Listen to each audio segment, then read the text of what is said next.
All right, welcome. We're in Divinity Original Sins 2, and we're doing the guide for the caster skill. So I've decided to start with Hydrosophist because water magic, probably by large and far, is the core backbone of many of the builds.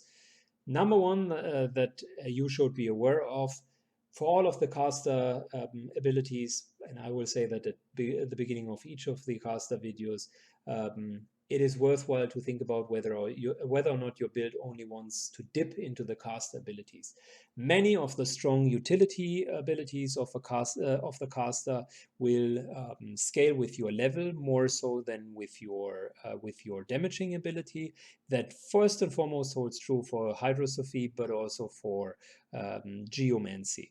That means there's really no disadvantage in putting a couple of points, like specifically 2, in order to get the first 2 levels into these skills, or have gear that allows you to cast certain spells, with the idea of having access to these really, really good utility functions.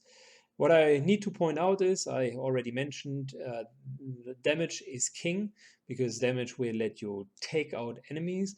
There will be a lot of crowd control though.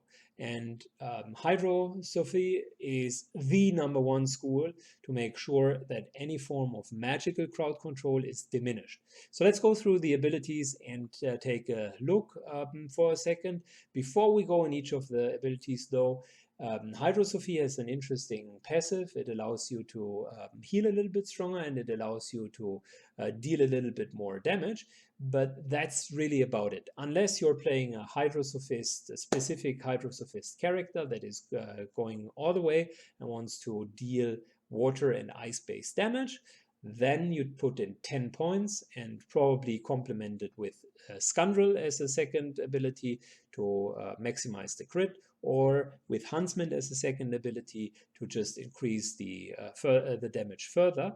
But unless you're doing that, 2 points in Hydrosophist will be sufficient for most of the builds. Main reason for this is you can already see that a lot of the healing abilities that you will find here are not scaling with any attribute, which means they are just as good or nearly just as good on all of the characters, independent on their intelligence.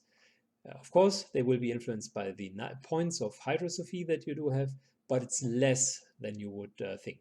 Let's go through the main abilities that you should have on your radar. Probably the best ability here is Armor of Frost. And what I want to highlight with Armor of Frost is your understanding that magical armor is equivalent to healing if the enemy is using magical damage. Magical armor will give you a buffer, therefore it's just as good as if you would just heal lost hit points. And it's even better, to be honest, because it prevents you from being crowd controlled. Furthermore, it will reduce and eliminate certain effects, specifically stunned, frozen, and petrified, which all are very, very bad effects. So Armor Frost is probably a must-have if on at least 3 out of 4 of your characters in the party, to make sure that you do have that skill. Second, a really good skill is Restoration. Not only does it clear bleeding and poison, but it's simply a very, very good healing skill. Third skill that I personally adore, specifically if you have more characters that are standing closer to one another, is Soothing Cold. For only 1 point, you will get a regeneration for 3 rounds and regenerate a lot of magical armor, which, by the way, increases over time with your increase in level. So you can assume once you have cast that, there's always a little bit extra magical armor ongoing. Couple of group heals are nice, but that's really what you need as a core if you want it as a support build.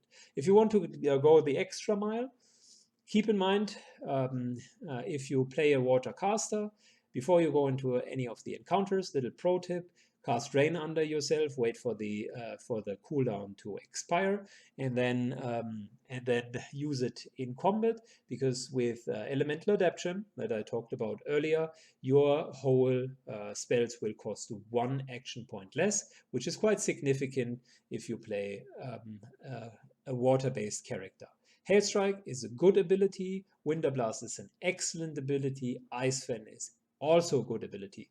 With these three abilities plus Rain, you will have long cooldowns but high DPS and great crowd control specifically for certain enemies. I would highly recommend that. I would also, if I would have a caster in a party, I would recommend trying out the Water Mage first because it is a strong build. It just gets better from here. I'm not going to go through the late game skills, which are all very, very nice. There is a lot of extra healing and a lot of extra cleansing.